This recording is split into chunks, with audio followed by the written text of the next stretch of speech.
సమస్త జనుల మీదకి వచ్చుచున్నది.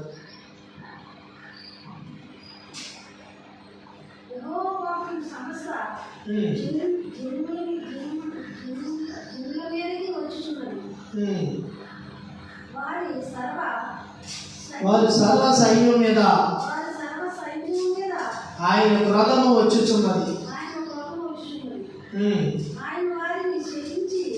ఆయన వారిని శపించి వదకు అప్పగించేది.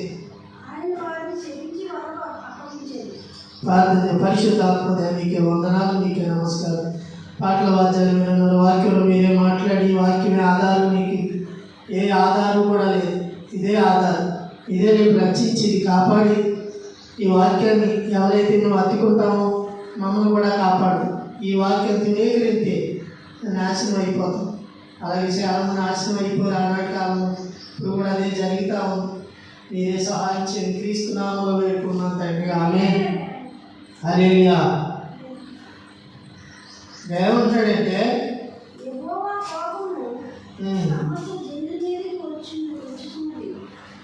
యెహోవా కోపం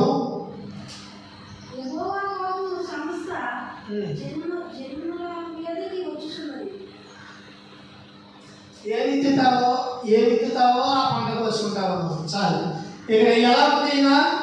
34 యెషయా గ్రంథం బైబిల్ ఉంది కదా, 34:2 యెహోవా కోపము సమస్త జనముల మీదకి వచ్చుచున్నది. యెహోవా కోపం ఆ సమస్య కాదు. ఈయన అలాంటి ప్రణయం ఆయన భూమి ఆధారిస్తుంది. ఇది ఉత్తుదని ఉద్దేశం ఉంటుంది. ఉత్తుదానికి ఆయన కోపం. యెహోవా దేవుడు ఎవరి మీద పడుతుంది? ప్రపంచం మీద పడుతుంది. సమస్త జనుల మీద పడుతుంది.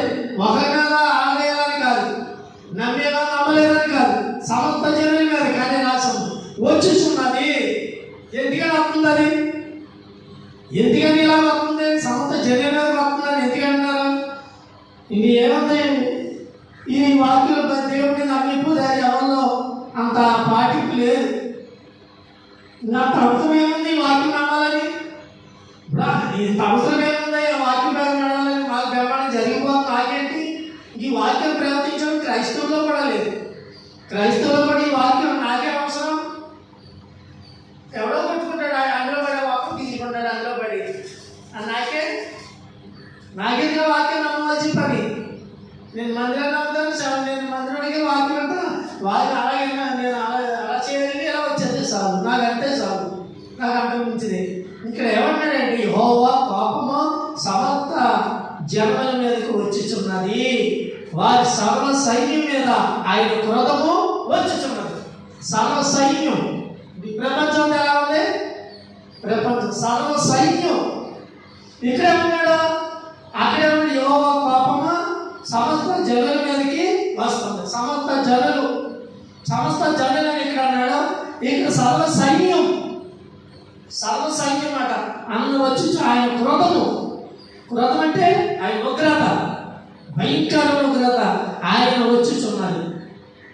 ఎవరు తట్టుకుంటాడు? ఆయన శపించి వదకు అప్పగించాను. ఆయన శపించి వారికి వదకు అప్పచెప్పారు. యేసుప్రభు వాక్యాన్ని దురేకరించి వదకి సిలువకు అప్పచెప్పేశారు ఈ జనం. ఇప్పుడు రేపు జరిగేది అదే. నువ్వు నమ్మినట్టు కాదు. వాక్యాన్ని ఎంతవరకు ఆనాడు శరీరాన్ని పెట్టడానికి అప్పచెప్తుంది. వాక్యాన్ని నమ్మకపోతే అది అక్కడ ఏమంటున్నాడు? ఆయన వారిని చెప్పించి వదకు అప్పచెప్పేశారు. దేవుడు అంటే సిలువకు అప్పచెప్పేశారు జనం. ఇప్పుడు కూడా అదే. ఈ వాక్యం తునీకరిస్తున్నారు. వాక్యాన్ని నమ్మకపోతే అప్పచెప్పేసినట్టే.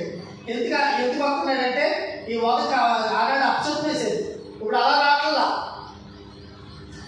ఒకసారి చంపేశారు కదా, ఇప్పుడు ఎలా వస్తున్నాడు?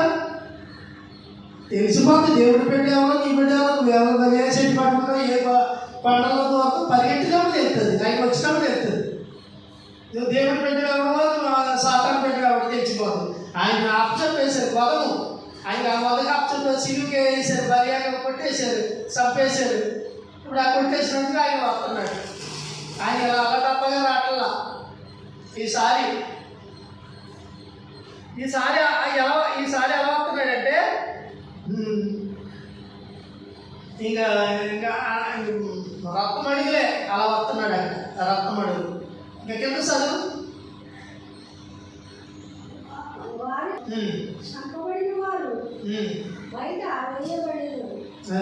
వారిలో చంపబడిన వారు బయట వేసేస్తారు.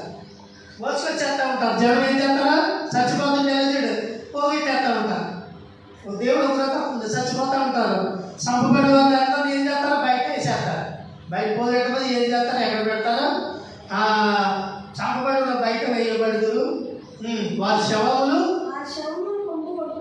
శవములన్నీ కొంపు కొట్టును. వారి రక్తము వలన కరిగిపోవు. ఇంకా చూడండి, మొత్తం కరిగిపోతున్నారు.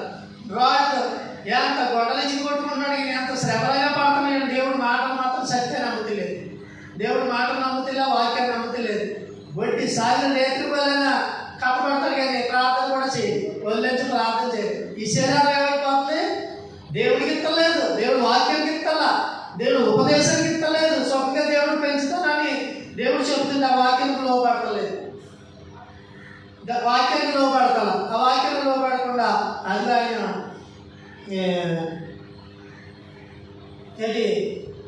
వెళ్ళిపోతున్నారు ఒక రాత్రి.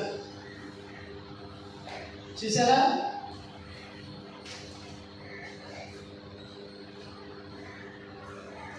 చూడు,